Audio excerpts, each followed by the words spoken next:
We have a special guest with us this week on the FishDuck One-on-One. He was on the Oregon football team from 1991 through 1993, playing 2 seasons, and for a time he even held the school record for most receiving yards in a game.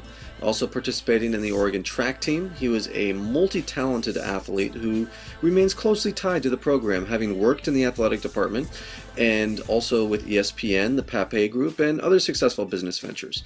He's a board member of the University of Oregon Alumni Association, as well as an active member of the NAACP. And for a time, he was even the assistant track coach at Pleasant Hill High School. He's a family man, successful businessman, and a terrific athlete from Oregon's past, Derrick Deadwiler. Derrick Deadwiler, thank you for joining us on the FishDuck One-on-One. Thank you for having me aboard. I mean, I count it as a privilege anytime, to be able to honor former Ducks and be able to just kind of know who they are still. We're kind of on this whole journey right now, really remembering guys who we helped lay a groundwork of what we see today. So from that standpoint, thank you for having me aboard. But let's first look back at how you ended up in Eugene, Oregon. Okay. You were from San Diego, and you were a junior college All-American. What was the path that led you in going to junior college and then deciding to pick Oregon among all the other schools that were looking at you?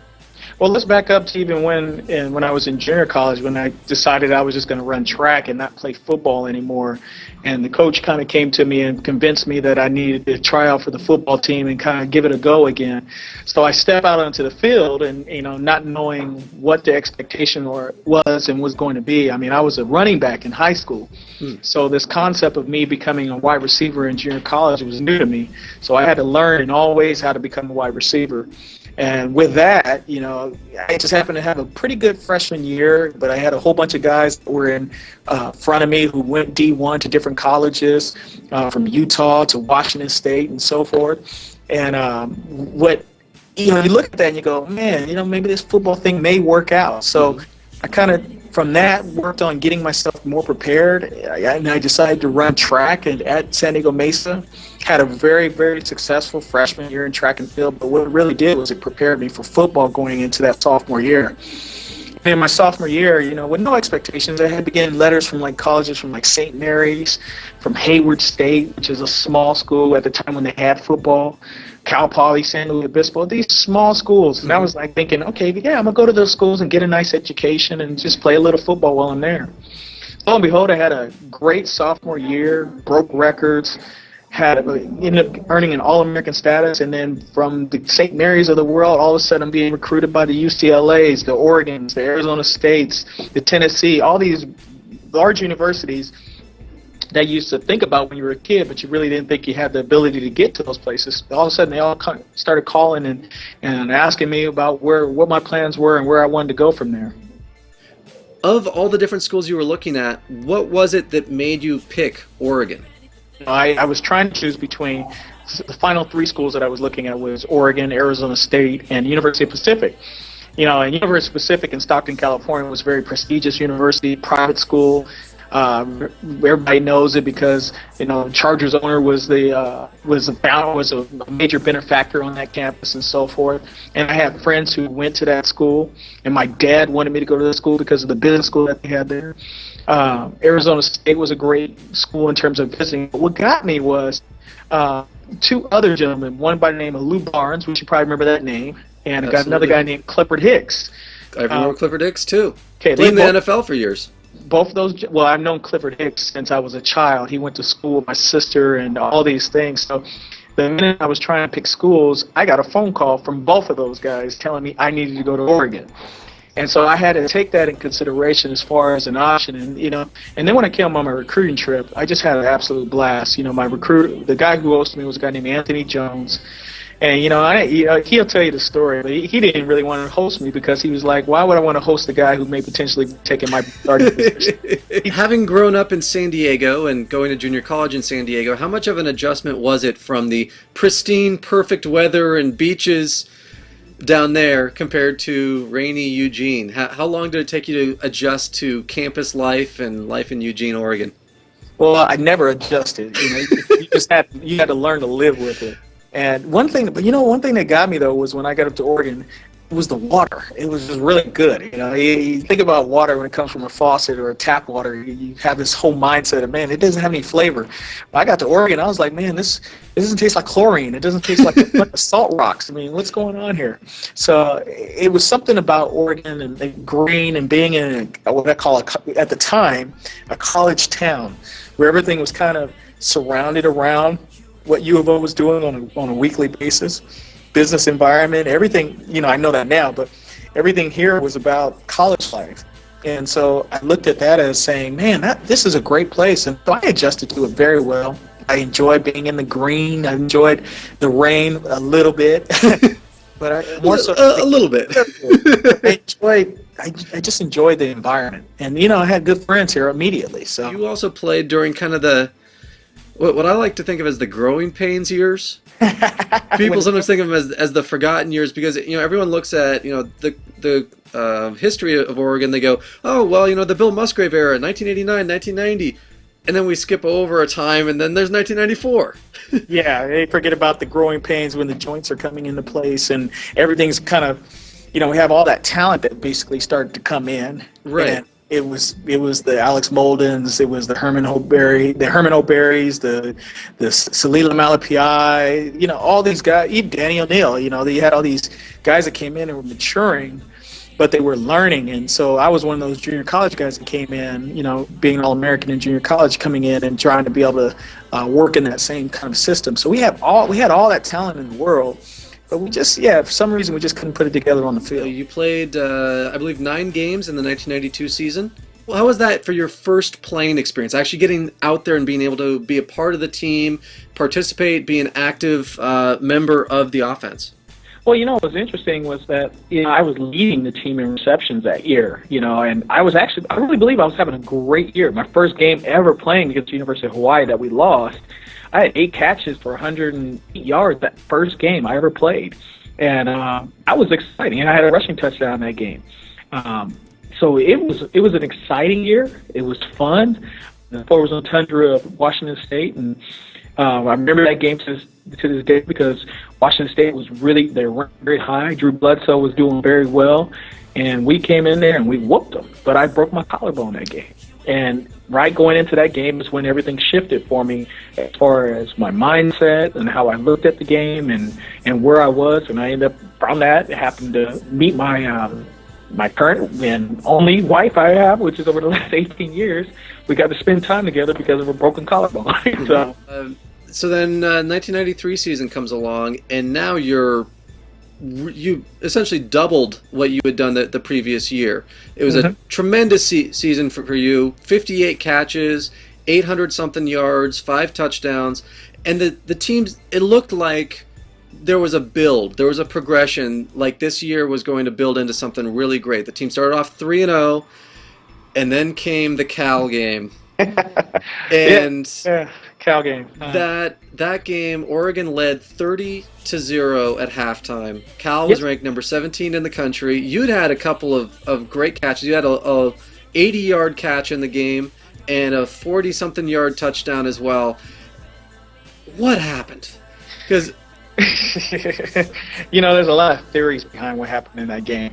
Whether we were kind of going in with too much confidence into halftime, thinking that we had it all controlled and just need to show up the second half and the game was ours. Who knows? I do know this is that, we blew it.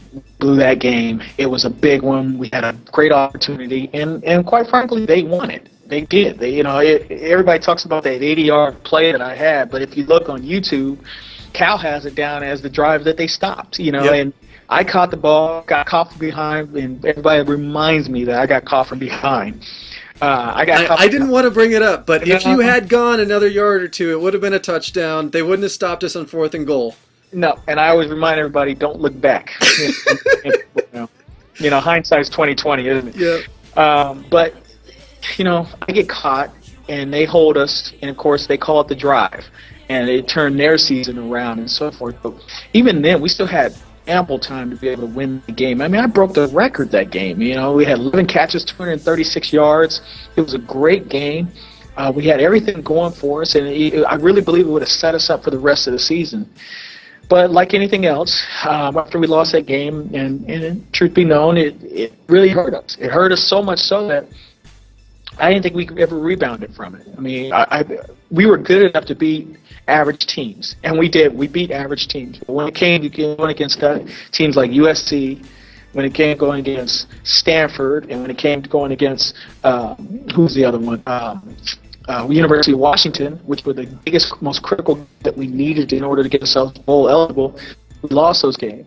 And to top it all off was the major one when we lost the Civil War. That hurt. That really hurt, because that means 2 out of the 3 years that I was at Oregon, I lost to Oregon State. Not a good topic. Yeah. Topic. And unfortunately, that loss was a double whammy, because that, even though the team had started off 3-0, that left Oregon as 5-6 on the season and not bowl eligible. And I never got a ring. Now, I remember watching you play, and what always stuck out to me was the versatility of you on a football field. You were one of those do-everything guys. You returned kicks, you returned punts. You were the receiver that they could send over the middle and crossing routes. You were the guy that could go deep, and you were the guy that they'd run reverses on. Right. Where did all of that versatility come in of being the do-everything weapon for the Oregon Ducks? Well, yeah, I remember in high school, basically most of my Pop Warner in high school, I was a running back. So when I got to college is when I had to actually learn how to become a wide receiver. So knowing how to be able to run in between, we'll call in between the tackles, and running in narrow space, I already knew how to do that. And I think I was pretty good. I was pretty fleet of foot. You know, I could angle in and angle out. Being able to have all those, I think it was necessary. It was funny too, because I don't know if Coach Campbell will ever tell you this story, but we had during fall camp in my senior year, Ricky Whittle was hurt, Sean Burwell was hurt, and Dino was kind of had some lingering injuries. So guess who they said, okay, we need a running back for fall camp. Guess who they decided? Let's put Derrick in there. So for fall camp, I got to be able to play running back. So I was like the 4th-string running back. And then for a while, they were going to implement some plays that were there for me to be able to run from a R-back position where we kind of deceived the defense, thinking that they was going to motion out of that, and kept it as running plays. So that's where it comes from, because I by nature, I'm a running back. By weight, though, I was 164 pounds. That's not going to work in the Pac-10. And you do stay closely tied in, being a board member with the Oregon Alumni Association. What are you doing these days? I know the Deadwiler family has expanded a little bit, and is there a potential for any future Deadwiler Ducks coming down the line?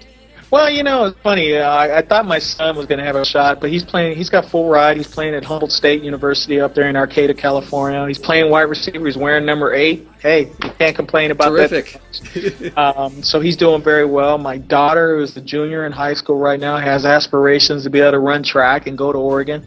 But they all want to. The one thing that has been most critical is the fact that my family, they love Oregon. They love U of O. And they're thinking about it. So that's where I like that from that standpoint. What else am I involved with? I'm all over the place. I'm the board of directors for a nonprofit down here in San Jose, working with at-risk youth. I stay actively involved with my church down here, which is pretty large, of about 10,000 members. And I finished teaching a class this morning to about 75 students on foundational training. So, to say that I'm not involved, I am still highly active. I'm probably doing more now than I ever did before.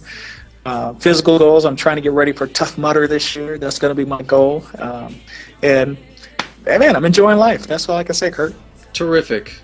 Well, any final thoughts that you want to give to the Oregon fans who still remember you from your days at Hayward and Autzen Stadium? I just want to say thank you. I just want to say thank you that, people still remember me. It kind of helps with my kids. They, oh, Dad, you did really play a sport. Yes, I did play a sport. But I want to say thank you to the fans who continue to support U of O. Remember, it's about these kids. The coaches, they do what they got to do on the field. But these young men who are leading it on the field every day, they will become men. They will become fathers, they will become brothers, they will become part of that fraternity, and just continue to have faith that the program's going to continue to go in the right direction. Terrific. Derrick Deadwiler, thank you for being a Duck, and thank you for joining us for the FishDuck One-on-One. Kurt, I hope I helped, man. I greatly appreciate you giving me an opportunity to be on here with you.